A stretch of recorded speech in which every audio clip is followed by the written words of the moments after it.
শীতকালীন বিয়াৰ বতৰত চুৱেটাৰো পিন্ধিব নোৱাৰি আৰু ভালদৰে নিপিন্ধাকৈও থাকিব নোৱাৰি। কিন্তু বেবীকে মোৰ হাজবেণ্ডকো পিন্ধাই লৈ মই ওলালোঁ বিয়া খাবলৈ।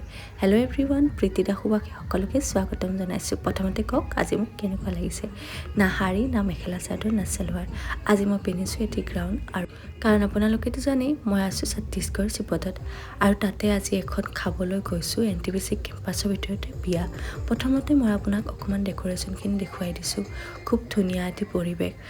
প্ৰথমে আমি গ'লোঁ খোৱাখিনিলৈকে, কাৰণ খোৱা লোৱাটোৱে মেইন। আৰু ইয়াতে আছে পানীপুৰিৰে প্ৰথম আমাৰ স্নেক্সটো আৰম্ভ কৰি ল'লোঁ।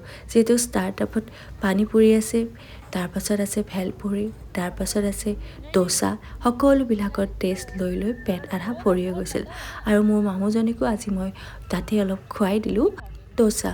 জানেই তাই টুপি নিপিন্ধে, সেইকাৰণে ৰুমালখনকে মূৰৰ ওপৰত দি থৈ দিছোঁ, কাৰণ জ্বৰ হ'ব লগা হ'ল আৰু মোৰ বিয়া খোৱা যেন ওলাই যাব। ঠাণ্ডাৰ মাজতে আমি বিয়াখনত খুব এনজয় কৰিলোঁ। খোৱা বোৱাও খুব ভালেই লাগিলে। আজিলৈ ইমানেই, আকৌ লগ পাম নেক্সট এটি ব্লগত। টাটা।